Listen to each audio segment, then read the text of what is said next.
Of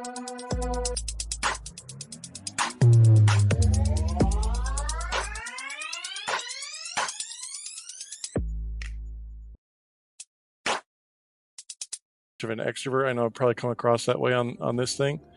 But I'm more of an introvert with extrovert skills. The Navy trained me to be a recruiter early in my career. And so while I love to talk to you guys like individually and stuff, I'm not super about meeting new people. But I've been going out of my way to meet new people just because I need to know like what they know. Been linking up with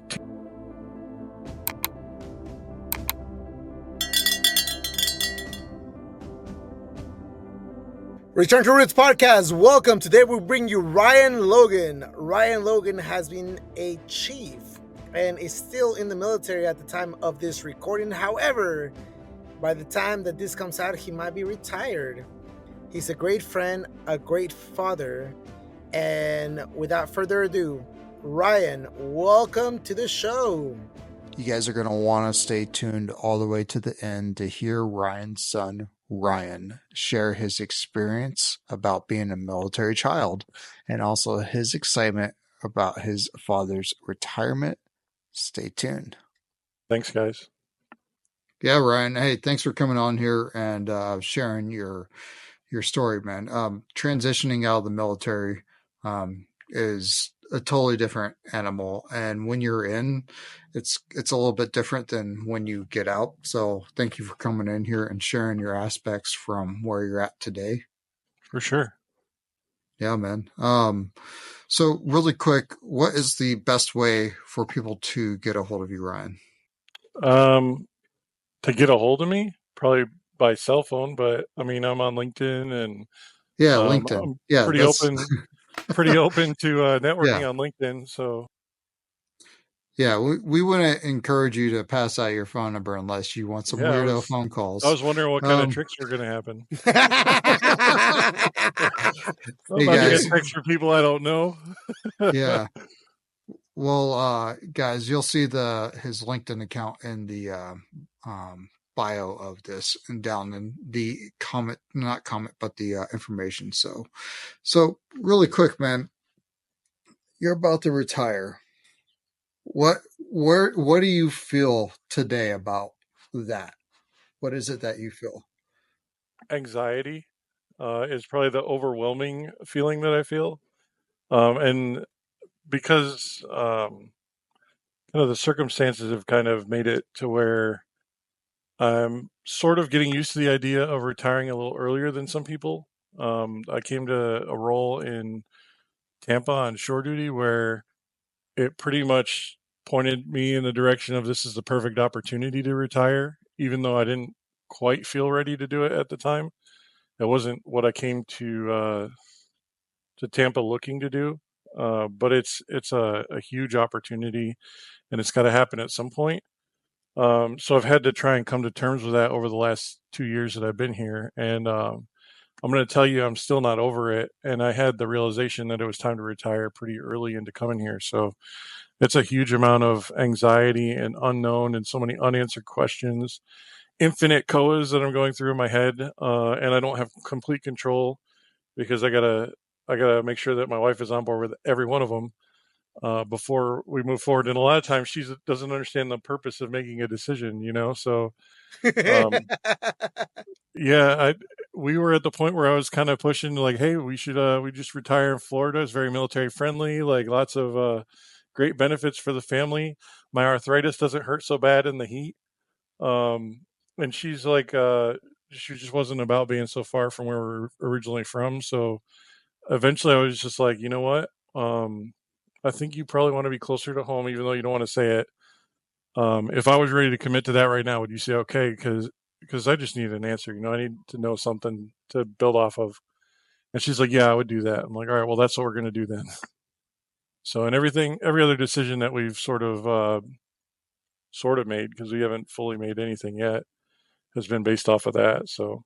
And how far from retirement or from the ability to retirement are you? So I'm over 20 now. I have an oblo serve for these orders. 36 months, and they got me to the day. The detailer delayed my arrival here, but then when I got here, they extended me without even asking for the full 36, even though I had extended before I came here. So it's yeah, they were serious about A that double albo serve. whammy. They were serious about it. They got every day out of me. Hmm. But the job's chill though, so I mean, I guess that's fine. But Yeah. What books or media are you digesting while you go through your transition? oh, oh man, I'm reading so much, and part of that is because I'm in grad school as well. I just finished my bachelor's in December, Hmm. and I'm in grad school for secondary Congratulations. education. Thanks, man. I'm in grad school for secondary education, so I read a lot for school as it is. In addition, I've been trying to take in every bit of information from every old SALT and every old other service member that I've worked with, I've talked to. I can't emphasize enough the importance of listening to those people and trying to learn what they know because they've learned a lot of it the hard way. Hmm. Um, Other books, like I just listened to. I like to do Audible in the car. I just listened to "Surf When You Can" by Captain Crozier. Um, Partly his story interested me because we were like very wrapped up with that whole COVID thing Yep. over in Japan, Whoop, and whoop. it was really interesting to hear his side of the story. He sounds like a phenomenal leader. I'm sure that I would have probably like fallen on my sword for that guy if I needed to. So yeah, he had a lot of really good advice for really anybody, but it's super relatable for people that have Navy experience, especially like aviation experience in the Navy. So I've been listening to that lately. That was a fantastic book. Can't recommend it enough. Oh, sorry. Oh yeah, you got it. There you go. Yeah, Yeah, surf when you can, and he's coming on the show. So that's awesome. yeah, his episode should air just a little bit after yours. Okay, that's really cool that you guys got Captain Crozier coming on the show. I'm already a fan. You have a man crush. You can come on and say hi to him real quick. No, I wouldn't say it's a man crush. It's more like one of those like it's different than that, you know. Like, Yeah. but No, no, no, if the guy had an idea, I would follow him. Like just no. from listening to what he says about leadership and what's important.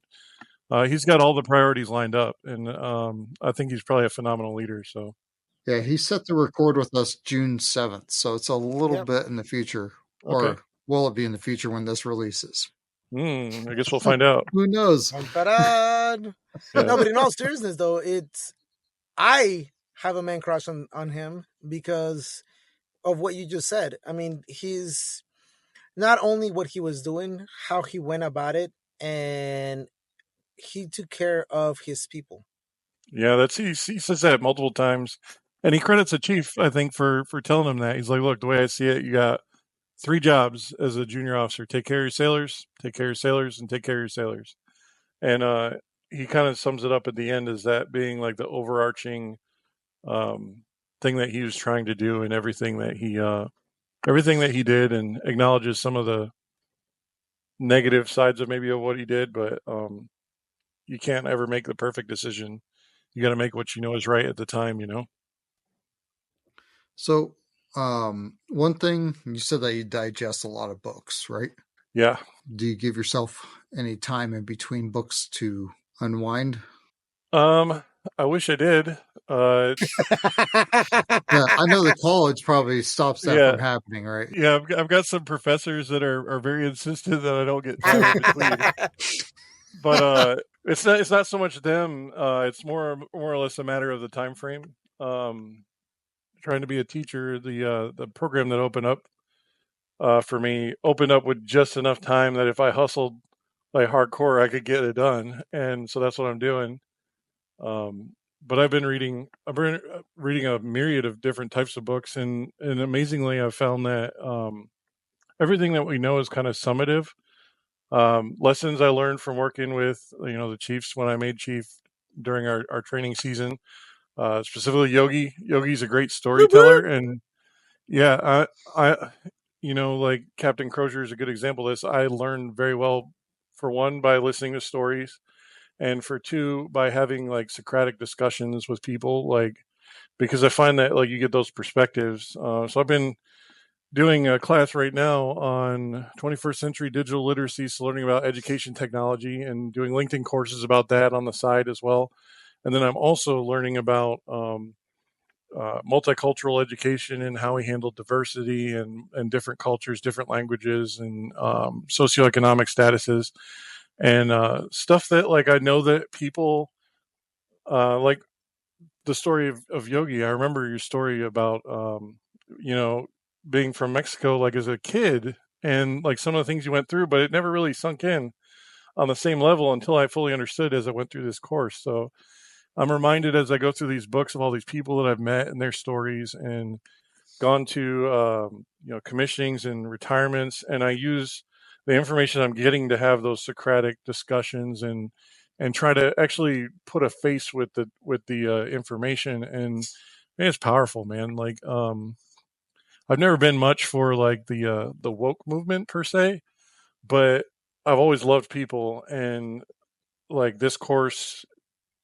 even though I don't agree with all of it, has helped me sort of connect with people that I already knew and people that I meet a lot better. So hopefully it'll help me be a better person and a better teacher. So I want to interact there, Ryan, and tell you from the bottom of my heart, you are an amazing individual. thanks, man. You have always been an amazing person, someone not just literally but figuratively that I've looked up to, right? Yeah. For anyone that knows the dynamics Oh between me man. and Ryan, Oh he's boy. like 20 foot tall. I'm like 5'2". But you have an amazing heart. You do love people. You do care about your fellow human being and how they receive the message. Um, so thank you for doing that, man. And seriously, and thank you for continuing. And I want to point that out because you're so humble, right? That you don't give I have yourself. my moments, dude. Trust We me. all do. We all do. Yeah. We're all human, right? But at the end Yeah. of the day, you're still continuing to grow and improve yourself, right? Right. And I want to point that out because even though you're amazing, you still continue to improve, right? And that is one of the greatest things of us that are continuing to improve ourselves, that we're never there, we never arrive, we always Right. feel like there's more for us to get there, right?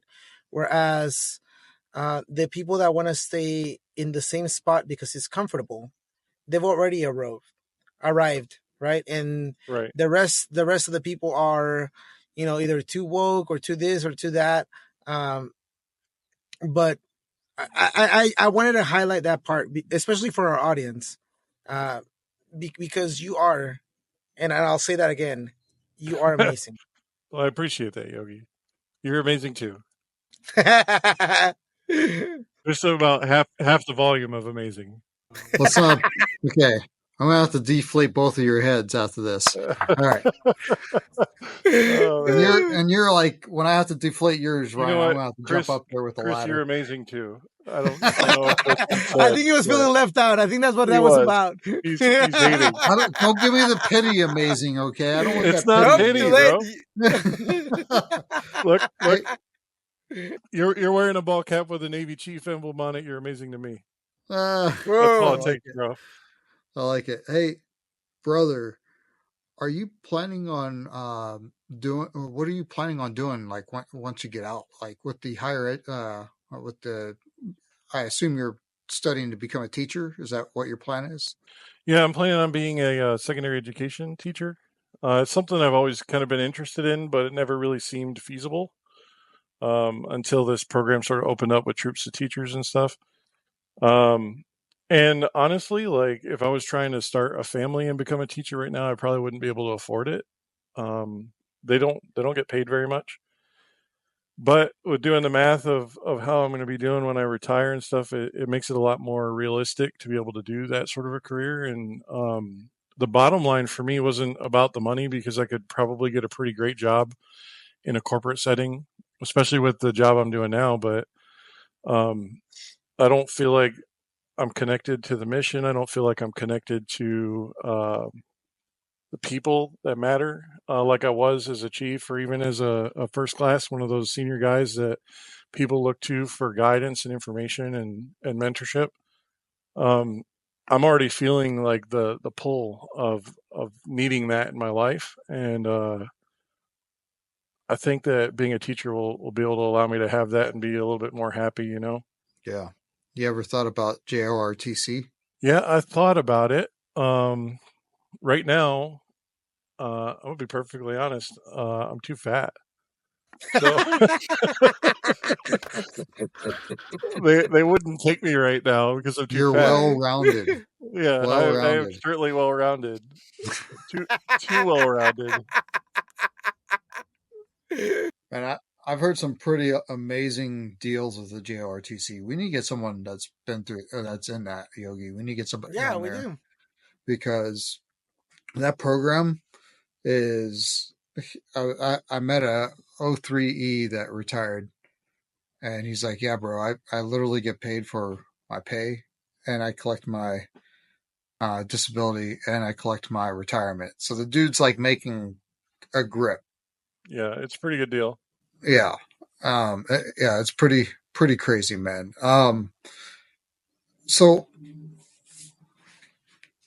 you're going through your transition. I want to paraphrase that, what I'm going to ask. So, how are you maintaining your mindset to ensure that you're keeping in line for your transition?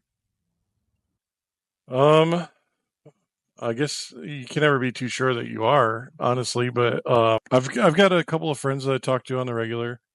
The overwhelming anxiety helps with that because it's always on my mind.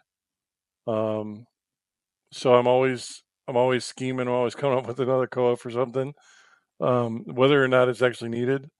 Um, so I've got like 4 or 5 situations where stuff doesn't work out and we're still good. In my head, even at the moment.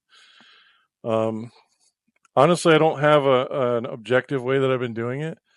It just seems that like the dread of failing at it has been driving me to constantly be trying to think about it and work on it. Almost every minute that I get is kind of devoted to that in some way. I mean, I'm going to medical a lot to try and make sure everything's in my medical record. I'm talking to people at work about stuff when I have questions.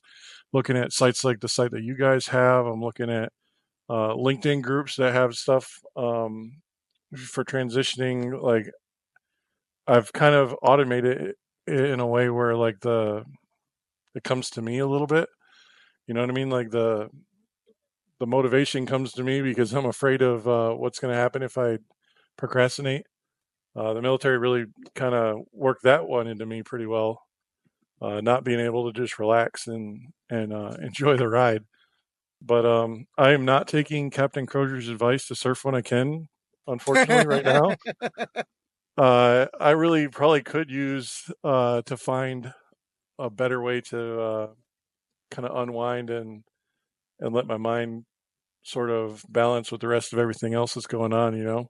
So yeah, I like how that's coming back to my question if you let yourself relax between books.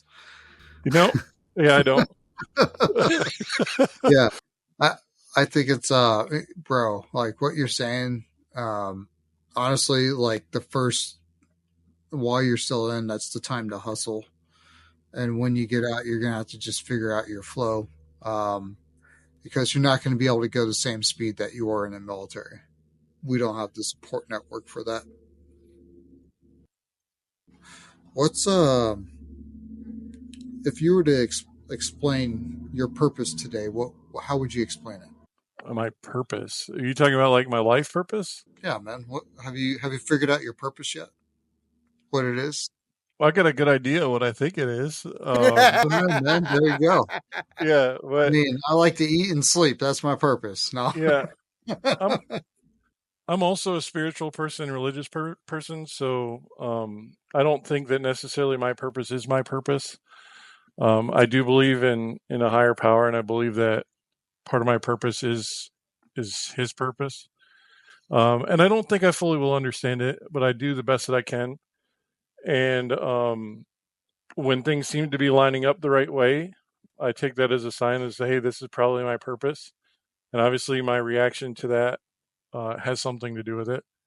Um, Recently, with this teaching thing, I felt like maybe I wanted to be a teacher, and that maybe I needed something that would allow me to pour myself into people and develop them, because I think that was a huge thing that's missing for me right now. And I think that's a big part of my purpose, because everything has really been lining up to make that possible. I've been meeting a lot of good people. Obviously, I'm not. Here's a chaplain that I like to quote. I'm not much of an extrovert. I know I've probably come across that way on this thing. But I'm more of an introvert with extrovert skills. The Navy trained me to be a recruiter early in my career. And so while I love to talk to you guys like individually and stuff, I'm not super about meeting new people. But I've been going out of my way to meet new people just because I need to know like what they know. Um, been linking up with teachers, principals, cold calling people on LinkedIn, messaging them, being like, "Hey, look, I just need to. Just interested in connecting. I'm interested in following you on what you're doing." Like, um, so I just think that a lot of those things have been sort of prepared for me. And obviously, not everyone believes that, but I do. And I think my purpose really is to be able to develop people and spend my life investing in people. Um, so we'll see what happens and how the road takes us, but that's what I believe my purpose is. Now, let me ask you, Ryan. Uh, so you've been in the Navy for over 20 years. Can you go back in time if you could? And I'm not asking you to change anything, right? But what advice would you give yourself if you could go back and talk to that young adult and say, hey, this is what's going to make you successful in the military? What advice would you give them? One, I would probably give them a copy of Captain Crozier's book, because I think especially enlisted, I don't know, I can't speak too much to officer, but my perception has always been that it's different. But and in the enlisted side, like we tend to be conditioned to just you know put your nose down, grind it out. And he talks to that in the book too, as it being a thing in the officer side where workaholics. That's what's rewarded. That's what's expected. I've been guilty of it myself, of judging other people when I don't think they're working hard enough or when I think they're taking too much time for themselves. Um, but I would make sure that they understand that, like, we talk about this when we're mentoring during our chief training, is that your family is going to be there and the people that you love are going to be there after the Navy, but the Navy cannot be forever. And the Navy, once it's gone, is gone. The people that you know in the Navy will still be there, but the Navy itself is an idea. It's not a real thing, So spending too much time devoted just to the idea of the Navy or the military um, is going to leave you like kind of bankrupt once you are done with your career. So I would make sure that they understand that while it is important and we love being part of something bigger than ourselves, it doesn't by itself make us the people that we're in the Navy with or in the military with, and the people that are at home are what are really important in the long run. So be careful to balance, you know, what you invest into each of those banks. Shifting gears a little bit. I know you're still in, and by the time this recording is out, you're still probably going to be in, or maybe just retiring, right? What advice, from your perspective right now today, what advice would you give to yourself, and how early, if you could go back in time to make you successful for this transition, so that you don't have anxiety right now, right? And I preface that by saying you have already gone far and above and beyond what a lot of other service members have done to get your education, to have a good family dynamic, to have other things set up and other things have fallen into place also to help you with that. But with all of that in mind, what advice would you give yourself, and how far back to be successful for this transition? That's a really good question, a really hard question. To be successful transition, what would I? To be honest with you, I don't know what and when, as far as advice I would give myself, because I think a lot of the things that have happened that have set me up for transition, like the um, education, I've been working on that, and most of the time that I was working on that was to try and be successful in the Navy. Um, a lot of the things that I did, I spent a lot of time, and I don't think I ever fully, you know, shirked the family life, but I spent a lot of my identity is wrapped up in my military service. Um, so everything that I've done has been to try and be successful. That 10 years of being a first class petty officer, I spent all that 10 years trying to hustle to prove that I was worth more than what it felt like the Navy was saying I was worth. And so I guess that's advice in itself, is to not take your self worth from what the military or what anyone says about you, but what you believe about yourself. Transition wise, I would probably, honestly, I think I'm super fortunate because I had a lot of people in my ear at the right time. I can't really take credit for it.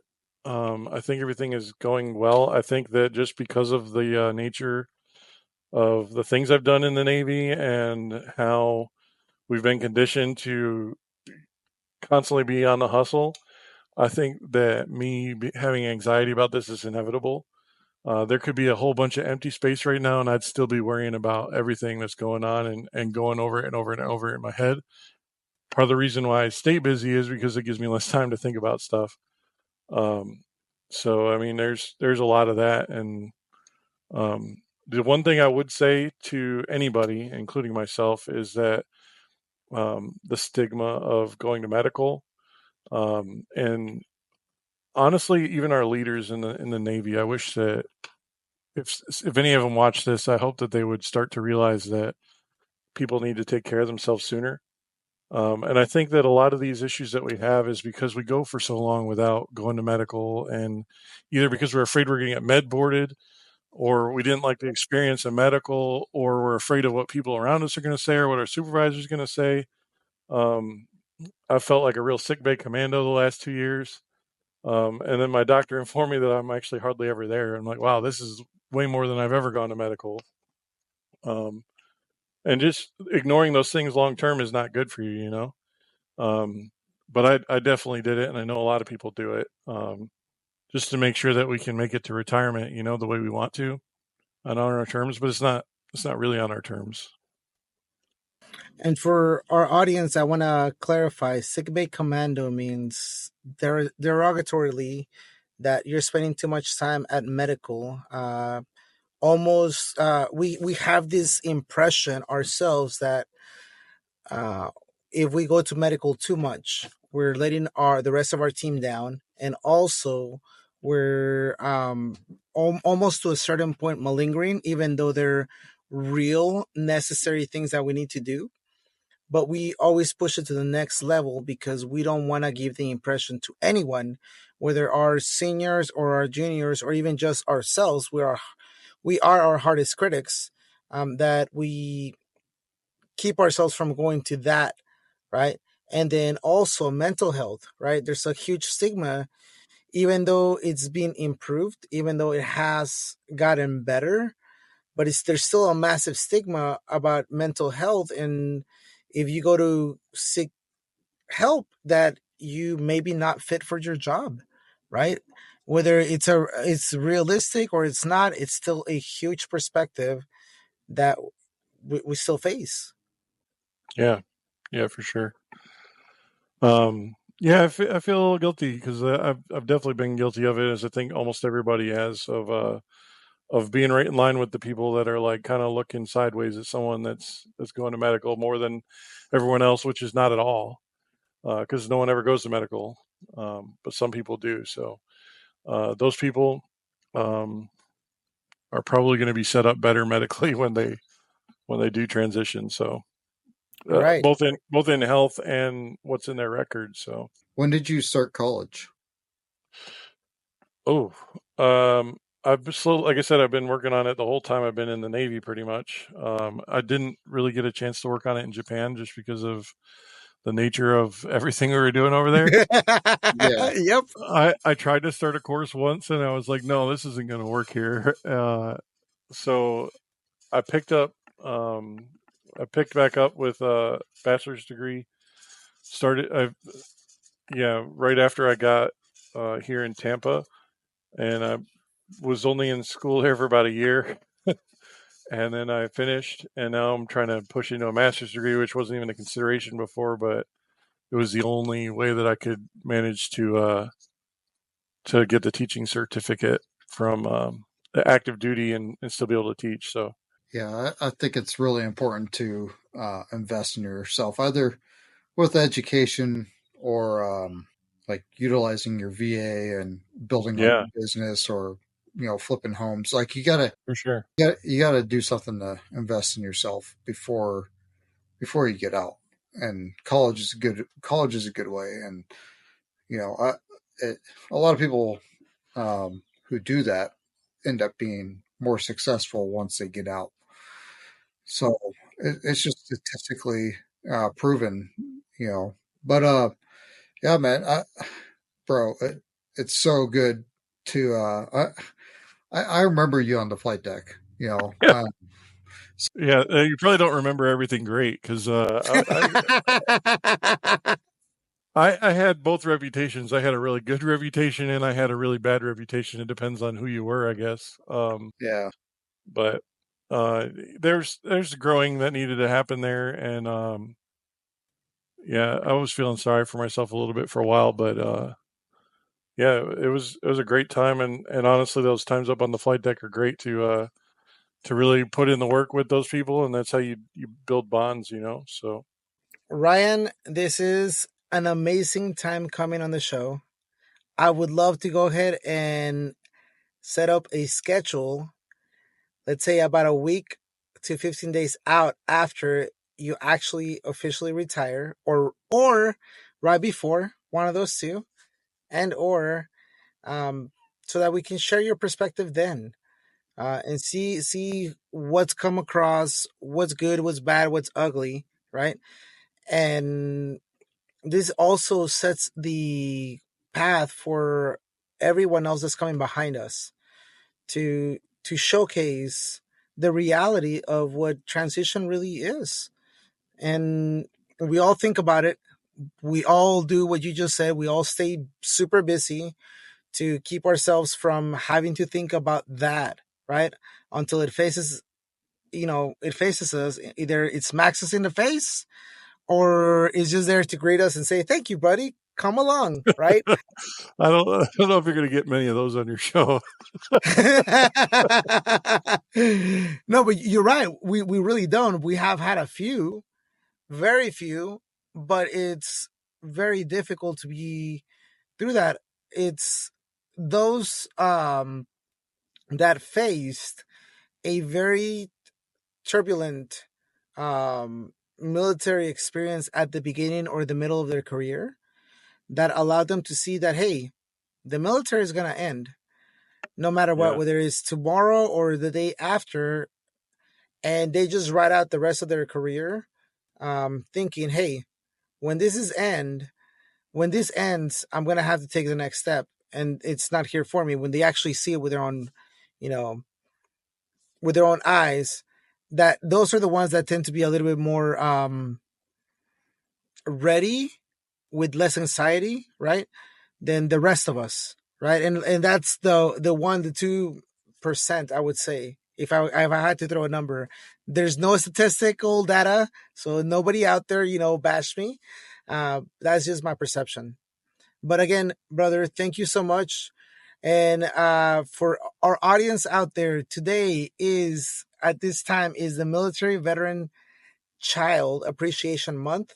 His son, Ryan Logan, will be coming onto our podcast and share his experience of his father in the military. So, all right, brother. Thank you so much, and we'll stay in touch. All right, guys. Thanks for having me. Yeah. Hey, Ryan. Hey, thanks for coming on here. Everybody that's listening, I want you to do me a favor. Go to LinkedIn, find Ryan, and follow him. And when you guys follow him, put on there that you found him through MIl2Vet. So that way he sees that. So, hey, we're looking forward to having Ryan come back on the show. Everybody, remember, it is your transition. Take charge of it. It's not all rainbows and unicorns out there. MIl2Vet out.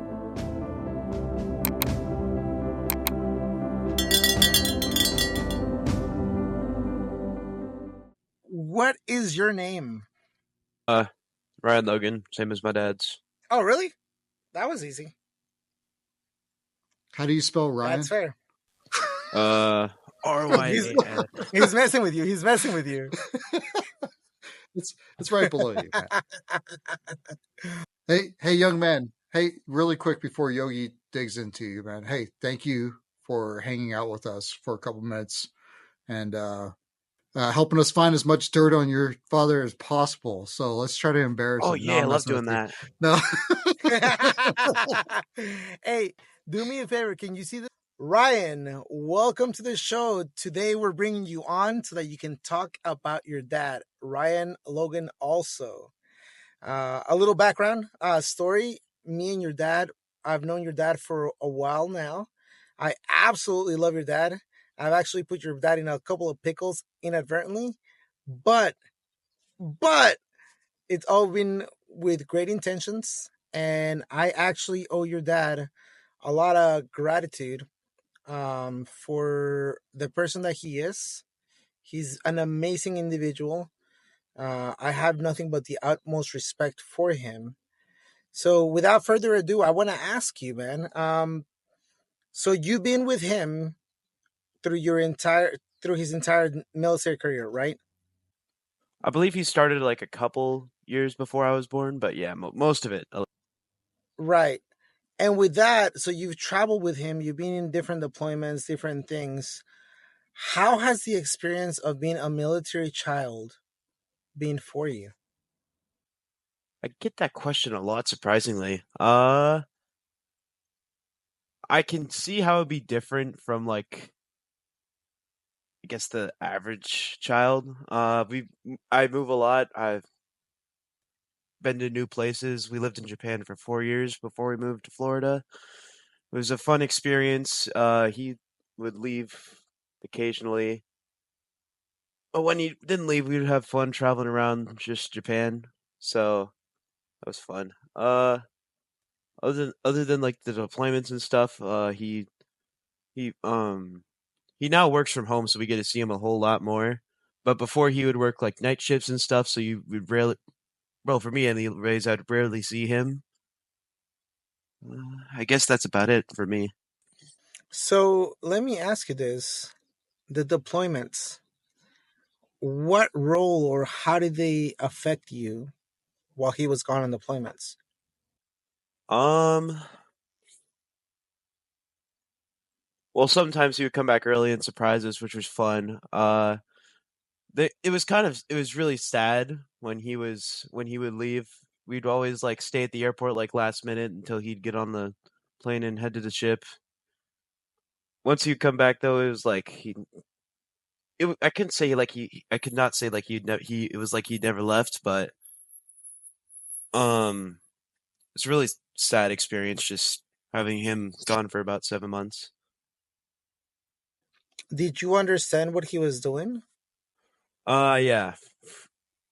He well, both for the majority of the time he was in Japan, he worked for was it VRC 40, VRC 30, which was which delivered mail to the planes, which not only allowed him but allowed like a lot of other people on the plane to have contact with like the out not the plane, the ship, to have contact with the outside world, which was I guess really I don't know why I'm nervous, okay? Uh You're doing good, Ryan. You're doing good. Yay. Where was I? You were talking about VRC-40 and having contact and bringing the mail and the cargo Oh back yeah. from the ship. So when he would bring cargo, it was for other people. I wasn't on the ship, so I can't really explain what the experience was like for them. But as a military child, I've had classes where like art classes and stuff, where like we would draw postcards to like try and help the service members cope with the loneliness of being away from their families. So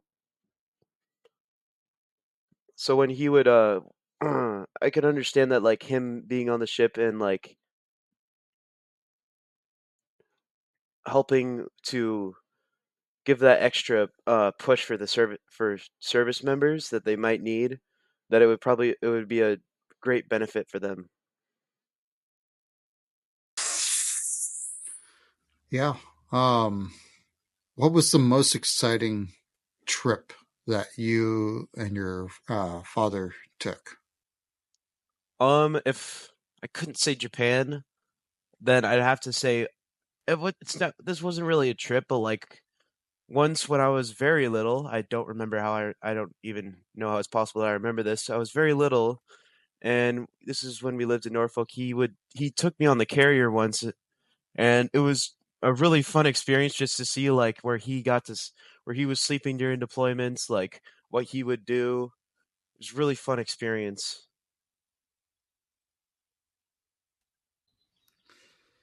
What are you most excited about your dad retiring? Um, if I had to say, it'd probably be getting to spend more time with him.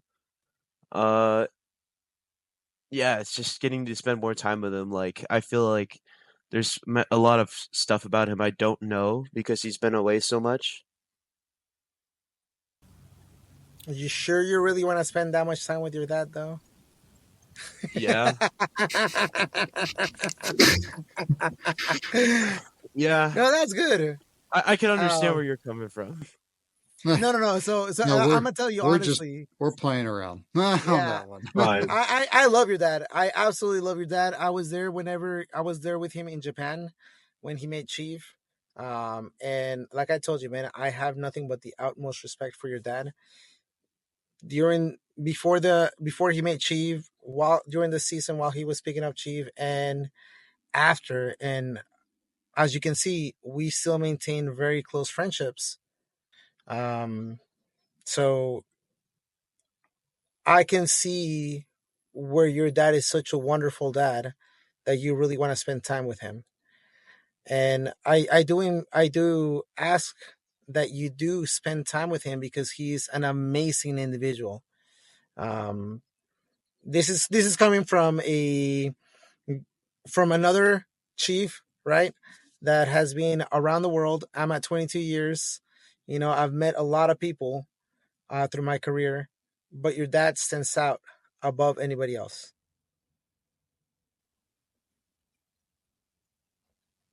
Hey Ryan, you got anything you want to say to those military children that might be listening to this? Um,